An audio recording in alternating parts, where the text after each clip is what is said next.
इस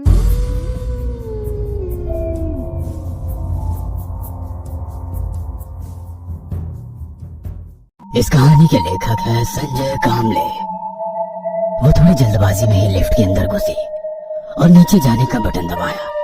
लिफ्ट में पहले से ही मौजूद पड़ोस वाली दादी ने कहा, अरे अवंतिका, लगता है आज थोड़ी लेट हो गई हो। जी दादी, ऑफिस का प्रोजेक्ट पूरा करते करते कब रात के 2 बज गए पता ही नहीं चला, इसीलिए देर से उठी। उनका फ्लैट 10वीं मंजिल पर होने की वजह से लिफ्ट का ही उपयोग किया करती थी। लिफ्ट शुरू हो गई और नीचे की ओर जाने लगी, पर आम दिनों की तुलना में आज लिफ्ट से कुछ ज्यादा ही आवाज आ रही थी। दादी, जाते वक्त वॉचमैन को बताती हूँ लिफ्ट रिपेयर करने वाले को बुलाकर ठीक करें, कुछ ज्यादा ही आवाज आ रही है। लिफ्ट ग्राउंड फ्लोर पर पहुंची। दोनों ही चलते हुए सामने कुर्सी पर बैठे वॉचमैन के पास पहुंची। अवंतिका को देखते ही वॉचमैन उठकर खड़ा हो गया और बोला, देखिए मैडम, आपने पानी की टंकी के बारे में शिकायत की थी, पानी की टंकी साफ करवा ली है। आपने इलेक्ट्रिसिटी की शिकायत की, हमने करवा ली। अरे ये तो तुम लोगों की ड्यूटी है, और वैसे भी पिछले हफ्ते में 2 बार मैंने लिफ्ट के बारे में शिकायत की है, और अब तो आवाज काफी तेज हो गई है। आज के आज लिफ्ट मेंटेनेंस वाले को बुलाओ। अवंतिका की बातें सुनकर वॉचमैन ने हाथ जोड़कर कहा, मैडम जी, मैंने 2 दिन पहले ही यहाँ ड्यूटी ज्वाइन की है, फिर भी मैं देखता हूँ। अच्छे से काम करो, वरना मैनेजमेंट वाले से बोलकर किसी भूतिया जगह ड्यूटी लगवाऊंगी। वो चुपचाप हैरान होकर खड़ा रहा। दादी और अवंतिका गेट से बाहर चली गई। अवंतिका अपना ऑफिस का काम करने में मशगूल थी। पूरा दिन ऑफिस का काम करके अवंतिका काफी थक चुकी थी। रात के करीब 10 बजते बजते उसका काम खत्म हो गया। वो अपने ऑफिस के बाहर निकलकर सड़क पर आ गई। सड़क पर गाड़ियों की आवाजाही काफी कम हो चुकी थी। सड़क पर न कोई ऑटो खड़ा दिखाई दे रहा था, न कोई बस आती नजर आ रही थी। आधा घंटा बीत गया होगा कि तभी उसे सामने से एक बस आती नजर आई और बस का सफर शुरू हो गया। रात को नींद पूरी ना होने के कारण उसे बस की सीट पर बैठे बैठे नींद आने लगी।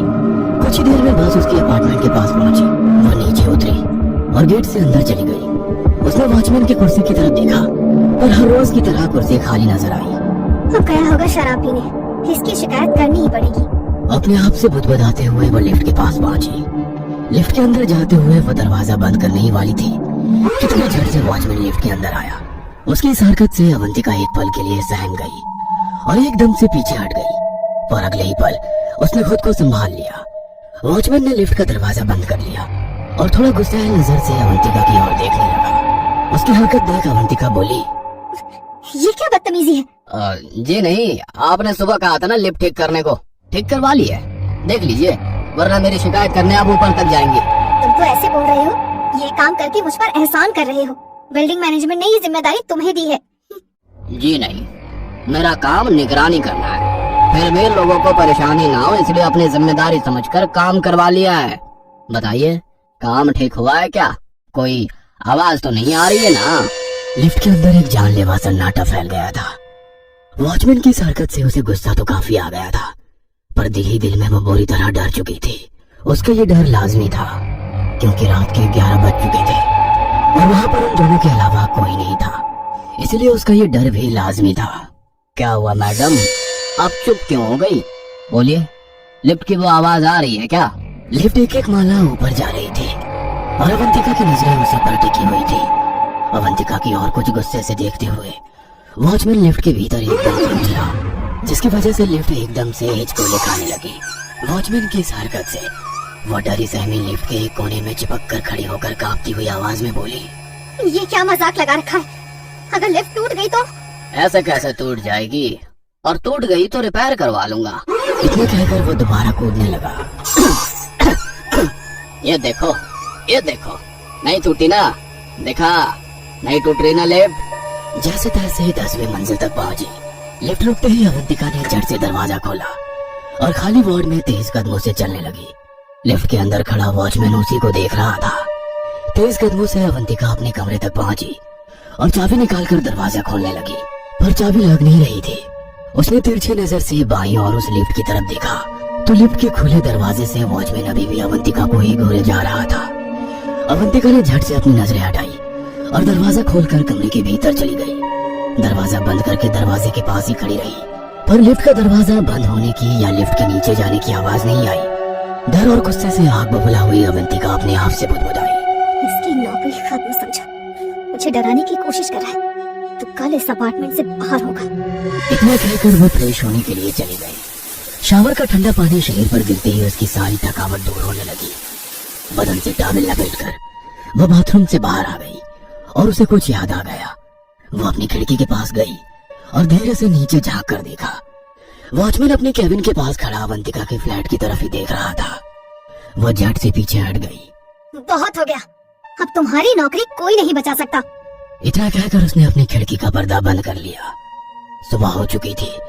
अपने बेड से उठकर वो खिड़की के पास गई और धीरे से पर्दा हटाकर देखा, पर नीचे लोगों की आवाज आई शुरू थी, पर वॉचमैन नहीं था। उसने पर्दा पूरी तरह से हटा दिया और अपने बाल ऊपर बांधकर ऑफिस के लिए तैयार हो गई। फ्लैट का दरवाजा लॉक कर वो लिफ्ट के पास पहुंची।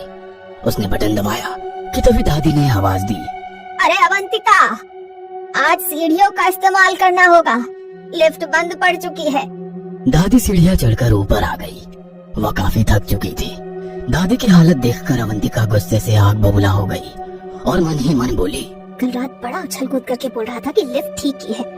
लिफ्ट ठीक की है या खाक ठीक की है?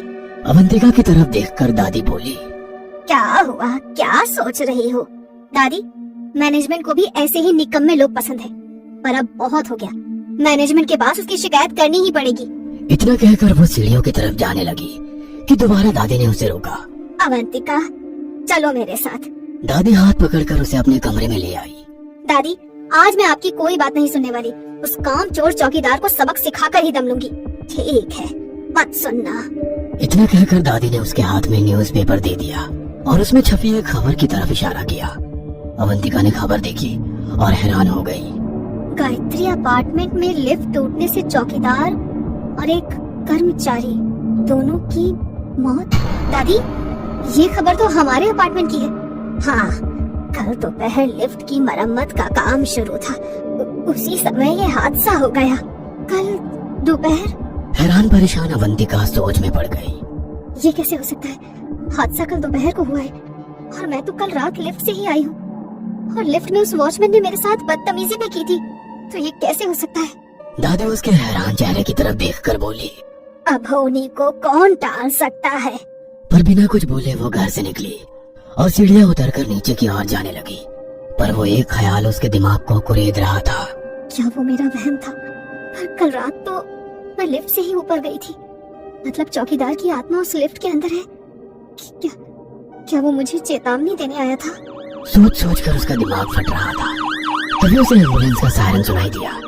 दिमाग में उठने वाले सवाल और लगातार कानों पर पड़ने वाली सायरन की आवाज से उसका सिर चकरा रहा था। वो सीढ़ियां उतरकर ग्राउंड फ्लोर पर आ गई। तभी उसे एम्बुलेंस गेट से बाहर जाती नजर आई।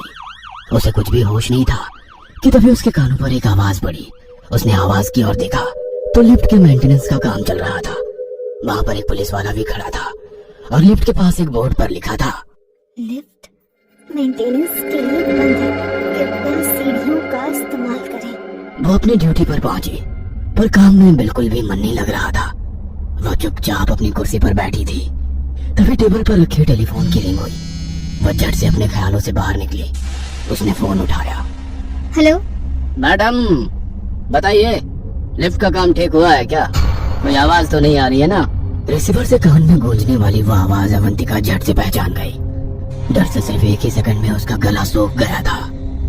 रात हो चुकी थी। ऑटो से वो अपने अपार्टमेंट पहुंच गई। आज अपने ही अपार्टमेंट की तरफ देखकर डर लग रहा था। ऑटो वाला पैसा लेकर चला गया, पर आज उसके कदम जैसे जमीन पर धंस गए थे। हिम्मत करके वो गेट से अंदर आई और चौकीदार कुर्सी की तरफ देखा। कुर्सी खाली थी। उसने अपनी नजरें हटाई, सीढ़ियों की ओर चलने लगी, मगर चलते वक्त अपनी नजरें लिफ्ट की तरफ ना जाए इसका ध्यान रख रही थी। उसने सीढ़ी पर पहला कदम रखा ही था कि तभी उसके कानों पर एक आवाज आई। अरे अवंतिका, लिफ्ट ठीक कर दी गई है, आओ लिफ्ट से चलते हैं। अवंतिका ने आवाज की तरफ देखा तो लिफ्ट के पास 5वें माले पर रहने वाली श्वेता खड़ी थी। नहीं, मैं चली जाऊंगी। अरे तुम 10th फ्लोर पर रहती हो, इतनी सीढ़ियां चढ़कर जाओगी तो पैरों का कचूमर निकल जाएगा। चलो साथ चलते हैं। अब कोई बात नहीं, आदत है। आदत? मजाक मत करो, चलो लिफ्ट भी नीचे आ गई है। अब अवंतिका के पास कोई भी चारा नहीं था। दोनों लिफ्ट के अंदर गई। अवंतिका लिफ्ट की दीवार के पास खड़ी थी और श्वेता ने बटन दबाया। लिफ्ट ऊपर की ओर जाने लगी। श्वेता अवंतिका की ओर मुड़ी और कहा, मैडम, बताइए, लिफ्ट का काम ठीक हुआ है क्या? कोई आवाज तो नहीं आ रही है ना? अवंतिका डर से कांप गई, क्योंकि जिसमें श्वेता का था, पर चेहरा उस चौकीदार का जो पूरी तरह से लहूलुहान हो गया था। अवंतिका, क्या सोच रही हो? अंदर आओ। श्वेता की आवाज सुनकर अवंतिका होश में आ गई। वो अभी भी लिफ्ट के बाहर खड़ी थी। वह लिफ्ट के अंदर चली गई और श्वेता ने लिफ्ट का दरवाजा बंद करके बटन दबाया। अवंतिका उसी की तरफ देख रही थी। लिफ्ट धीरे धीरे ऊपर जाने लगी। श्वेता ने पीछे मुड़कर अवंतिका की तरफ देखकर थोड़ी उदासी भरी आवाज में कहा, पता नहीं यार, इस जगह को क्या हो गया। 2 दिन पहले चौकीदार और मेंटेनेंस कर्मचारी लिफ्ट एक्सीडेंट में मारे गए, और आज सुबह क्या हुआ? मतलब तुम्हें कुछ नहीं पता? नहीं, इसीलिए तो पूछ रही हूँ। आज सुबह हमारे अपार्टमेंट में एम्बुलेंस आई थी, ये तो पता है ना? हाँ पता है, मैं किसी और टेंशन में थी, इसीलिए ध्यान नहीं दिया। अरे तुम्हारे फ्लैट के सामने रहने वाली दादी सीढ़ियाँ चढ़कर 5वें फ्लोर तक आ गई और हार्ट अटैक से सीढ़ियों पर ही गिर पड़ी। हम सब दादी को संभालने की कोशिश कर रहे थे, पर उनकी निगाहें कहीं और टिकी हुई थी। शायद उन्होंने कुछ ऐसा देखा था जिससे उन्हें हार्ट अटैक आ गया होगा। हमने तुरंत एम्बुलेंस को फोन किया, पर वो पहले ही दम तोड़ चुकी थी। उसकी बात सुनकर अवंतिका जैसे सन्न रह गई। वो कुछ बोलती कि तभी श्वेता ने कहा, चलो मेरा फ्लैट आ गया। लिफ्ट रुक गई और श्वेता बाहर निकली। अवंतिका हैरान होकर सोच में पड़ गई। दादी और मैं तो दादी के कमरे में थे, और वहीं पर दादी ने मुझे चौकीदार की मौत के बारे में बताया। तो ये कैसे हो सकता है? तभी जाते जाते श्वेता ने पीछे मुड़कर अवंतिका से कहा, बेटी संभल कर, वो तुम्हें नहीं छोड़ेगा। अवंतिका डर से कांप गई, क्योंकि वो आवाज श्वेता की नहीं बल्कि दादी की थी। वो अजीब सी आवाज सुनकर अवंतिका लिफ्ट से बाहर निकलती कि तभी लिफ्ट का दरवाजा बंद हो गया और लिफ्ट अब धीरे धीरे ऊपर बढ़ने लगा। अब वो पूरी तरह से बेबस थी। अवंतिका को सामने लिफ्ट के चिकने मेटल में अपना धुंधला अक्स नजर आने लगा। वो अपने अक्स को देख ही रही थी कि तभी किसी ने उसके पीछे से अपना चेहरा बाहर निकाला। वह पूरी तरह सहम गई। झट से मुड़कर देखा, पर कोई नहीं था। वह इतना डर चुकी थी कि वह बटन दबाकर लिफ्ट को 6ठे फ्लोर पर रोकने लगी, पर लिफ्ट नहीं रुक रही थी। वह लगातार बटन दबाए जा रही थी कि तभी उसे अपने पीछे किसी की आहट महसूस हुई। अवंतिका ने लिफ्ट के बटन दबाना बंद किया। उसने सामने वाले लिफ्ट की मेटल से बनी दीवार में गौर से देखा। उसे केवल अपना ही धुंधला सा अक्स नजर आ रहा था। तो वो आहट, वो मौजूदगी का एहसास, वो अजीब सी हलचल। अवंतिका बुरी तरह डर चुकी थी। अब वो 8वें फ्लोर तक पहुंच गई थी, पर अब भी 2 फ्लोर बाकी थे। वह दरवाजे की तरफ देख रही थी और उसके पीछे वह धुंधली परछाई धीरे धीरे उसकी तरफ बढ़ती महसूस हो रही थी। डर के कारण अवंतिका के जिस्म से पसीना और आंखों से आंसू आने लगे। 9वां फ्लोर गुजर कर अब 10वां फ्लोर आने वाला था, और इधर वो अजीब आहट अवंतिका के कानों तक पहुंच चुकी थी। उसके पीछे कोई तो था, जिसकी सांसों की ठंडक उसकी गर्दन पर जमा पसीने पर महसूस हो रही थी, और अब वो ठंडक उसके कानों पर महसूस होने लगी। शायद उसके पीछे जो कोई खड़ा था, वह बोलने के लिए अपना मुंह खोलता कि तभी 10वां फ्लोर आ गया। 1 सेकंड भी बिना गवाए अवंतिका ने दरवाजा खोलने के लिए बटन दबाया, और दरवाजा खोलते ही चौकीदार को दरवाजे के बाहर देख वो लिफ्ट के अंदर ही गिर पड़ी। अरे मैडम, क्या हुआ? उठिए, हेलो, कोई है? क्या मुसीबत है? आज ही ड्यूटी का पहला दिन था, साला पनौती लग गई। उसे देखते हुए अवंतिका ने गहरी सांस ली और ये कहानी आपको अच्छी लगी हो तो हमें सब्सक्राइब करें, हमारा इंस्टाग्राम और फेसबुक पेज जरूर फॉलो करें। और हाँ दोस्तों, सब्सक्राइब करना भूलना मत।